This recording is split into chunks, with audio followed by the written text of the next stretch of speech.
Hi అండి, అందరికీ నమస్కారం. నేను మీ శ్రవణ్. నేనైతే ఒక కొత్త ఛానల్తో మీ ముందుకు వస్తున్నాను. మన ఛానల్ నేమ్ వచ్చేసి మన ముచ్చట్లు విత్ శ్రవణ్. ఈ ఛానల్ని మీరందరూ సబ్స్క్రైబ్ చేసి నాకు సపోర్ట్ చేయాలని చెప్పి మనస్ఫూర్తిగా కోరుకుంటున్నాను. మన ఈ కొత్త ఛానల్లో ఫస్ట్ వీడియోగా ఎవరైతే మన తెలంగాణ స్టేట్ నుండి 10th class students 10th class exams రాయబోతున్నారో వాళ్ళకి ముందుగా ఆల్ ది బెస్ట్ చెప్తూ కొన్ని గైడ్ లైన్స్ అయితే ఇవ్వడానికి ఈ వీడియో చేస్తున్నాను.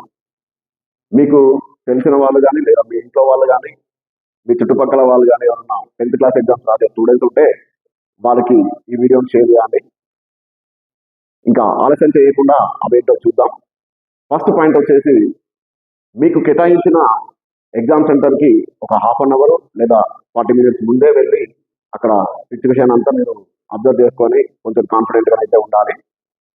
నెక్స్ట్ సెకండ్ వచ్చేసి టైం అయినాక మీరు లోపలికి వెళ్ళేటప్పుడు అక్కడ నోటీస్ బోర్డు పైన మీకు కేటాయించిన రూమ్ కోసం హాల్ టికెట్ నెంబర్తో పెడతారు. సెకండ్ థింగ్, టైం అయినాక మీరు లోపలికి వెళ్ళే ముందు అక్కడ నోటీస్ బోర్డులోనైతే మీకు కేటాయించిన రూమ్స్ హాల్ టికెట్ నెంబర్స్తో ఉంటాయి.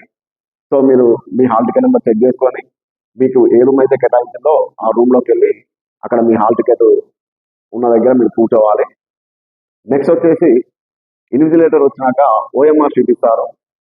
ఆ ఓఎంఆర్ షీట్ అనేది కేర్ఫుల్గా మీరు దానికి కావాల్సిన డీటెయిల్స్ అయితే ఫిల్ చేయాలి. మీకు ఏమైనా తెలియనిది ఉంటే ఇన్విజిలేటర్ అడిగి తన హెల్ప్తో ఫిల్ చేయాలి, కానీ ఎలాంటి మిస్టేక్స్ అయితే చేయొద్దు. నెక్స్ట్ వచ్చేసి క్వశ్చన్ పేపర్ ఇచ్చినాక క్వశ్చన్ పేపర్ పైన మీ హాల్ టికెట్ నెంబర్ రాసి ఫస్ట్ క్వశ్చన్ పేపర్ని 1కి 2 సార్లు క్లియర్గా చదవండి. చదివి వాళ్ళు అడిగిన క్వశ్చన్స్ ఏంటి అనేది అర్థం చేసుకోండి. అందులో మీకు ఏమేమి తెలుసో అవి ఫస్ట్ పిక్ చేసుకోండి. తెలియని వాటి గురించి టెన్షన్ పడద్దు, టైం వేస్ట్ చేసుకోవద్దు. ఓకేనా?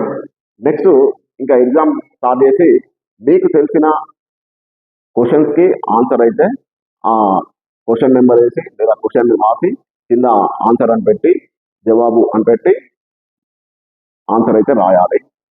అలా మీరు పేరాగ్రాఫ్ లాగా కాకుండా పాయింట్స్ అయితే రాస్తే కూడా చాలా నీట్గా క్లీన్గా ఉంటుంది. మీ హ్యాండ్ రైటింగ్ కూడా కొంచెం రివాల్యుయేషన్ చేసే వారికి అర్థమయ్యేలాగా కొంచెం నీట్గా క్లీన్గా రాయాలి. మంచి మార్క్స్ రావాలంటే మీ హ్యాండ్ రైటింగ్ కూడా మంచిగా ఉండాలి. సో నెక్స్ట్ టైం వేస్ట్ చేసుకోవాలి. ఎగ్జామ్ రాసేటప్పుడు టైం అస్సలే వేస్ట్ చేయవద్దు. మీరు కాన్సన్ట్రేషన్ అంతా ఎగ్జామ్ కరెక్ట్గా రాయాలి, తెలిసిన ఆన్సర్స్ని కరెక్ట్గా రాయాలి అనే దాని మీద కాన్సన్ట్రేట్ చేయాలి. కానీ చుట్టుపక్కల చూడడము లేకుంటే ఎక్కువ క్వశ్చన్ ఆన్సర్ కోసం ఆలోచించడము ఇలా చేస్తూ టైం వేస్ట్ చేసుకోవద్దు. మీకు లాస్ట్కి వచ్చేసరికి అస్సలు టైం ఉండదు. సో మీకు తెలిసిన ఆన్సర్ ఏంటో ఫస్ట్ రాసేయాలి. రాసిన తర్వాత మీకు తెలియని ఆన్సర్లు ఏమైనా ఉంటే అవి లాస్ట్లో ఆలోచించి వాటికి రిలేటెడ్ ఆన్సర్లు అయినా రాయండి. కానీ మీరు ప్రతి క్వశ్చన్కి ఆన్సర్ అయితే అటెంప్ట్ చేయాలి. వాళ్ళు అడిగిన ప్రతి క్వశ్చన్ని మీరు అటెంప్ట్ చేయాలి.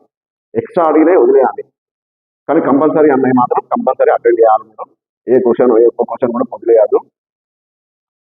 ఇది నెక్స్ట్ వచ్చేసి లాస్ట్లో ఒక 30 minutes ముందేమో ఆబ్జెక్టివ్ టైప్ క్వశ్చన్స్ ఉంటాయి. ఆ ఆబ్జెక్టివ్ టైప్ క్వశ్చన్స్ కూడా కొంచెం నీట్గా ఆలోచించి కరెక్ట్గా చూసి రాయండి. దాని తర్వాత మళ్ళీ ఒకసారి ఎగ్జామ్ అంతా అయిపోయినాక మీరు మళ్ళీ ఒకసారి అన్ని కరెక్ట్గా ఉన్నాయా, ఏమైనా మిస్టేక్ ఉన్నాయా అని చెప్పి పేపర్ని ఒకసారి చెక్ చేసుకొని ఫైనల్గా పేపరు ఇన్విజిలేటర్కి ఇచ్చేయాలి. అలా ఎవ్రీడే మీరు ఫస్ట్ ఎగ్జామ్ పోయినప్పుడు కొంచెం టెన్షను భయము అది ఉంటుంది. దాన్ని ఎలాంటి టెన్షను భయం అనేది ఎగ్జామ్ పైన ప్రభావం చూపించవద్దు. సో మీరు కాన్ఫిడెంట్గా మీ ఎగ్జామ్ అయితే రాయాలని చెప్పి కోరుకుంటూ ఆల్ ది బెస్ట్.